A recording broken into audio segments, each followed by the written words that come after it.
நலம் காக்கும் ஸ்டாலின், உங்கள் குடும்பத்தின் நலன் அரசின் பொறுப்பு.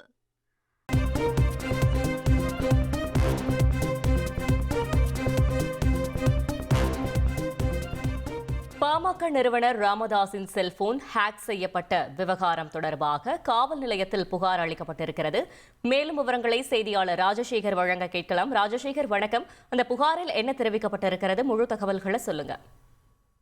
நிச்சயமாக பாமக கட்சியில் தந்தை மகனுக்கு இடையான கருத்து மோதலானது நாளுக்கு நாள் அதிகரித்து வரும் நிலையில் கடந்த சில வாரங்களுக்கு முன்னர் திண்டிவனம் அடுத்த தைலாபுரம் இல்லத்தில் மருத்துவர் ராமதாஸ் இருக்கையில் அதிநவீன தொழில்நுட்பங்களும் கூடிய ஒட்டு கேட்கும் கருவி கண்டுபிடிக்கப்பட்டது. இந்த நிலையில் அவர் விழுப்புரம் சைபர் கிரைம் மற்றும் கிளியனூர் போலீஸ்ல புகார் அளித்திருந்தார். அதன் அடிப்படையில் விழுப்புரம் சைபர் கிரைம் போலீசார் மற்றும் கிளியனூர் போலீசார் தொடர்ந்து விசாரணை நடத்தி வரும் நிலையில தற்பொழுது பாத்தீங்கன்னா அவர் வீட்டில் சில வருடங்களுக்கு முன்னர் சென்னையை சேர்ந்த தனியார் வைஃபை கனெக்ஷன் மூலமாக சிசிடிவி மற்றும் போன்களை அந்த அவங்க வீட்டுல வச்சாங்க. இதுல சென்னையை சேர்ந்த சசிகுமார் என்பவர் தான் ராமதாஸ் இல்லத்துல பொருத்தி இருந்தாரு. இந்த நிலையில் ஒற்றை கேட்கும் கருவி யார் வைத்தது என பாமக சார்பில் தனியார் நிறுவனம் புலனாய்வு நடத்தி வந்தது.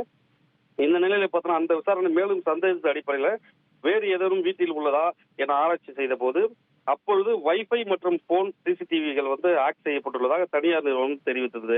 இந்த நிலையில் பாமக நிறுவனர் ராமதாஸ் நேர்முக உதவியாளர் கோட்டகப்போ டிஎஸ்பி அலுவலகத்தில் புகார் அளிக்கிறார்.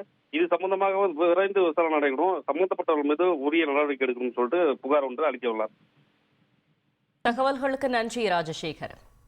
நலம் காக்கும் ஸ்டாலின், உங்கள் குடும்பத்தின் நலன் அரசின் பொறுப்பு.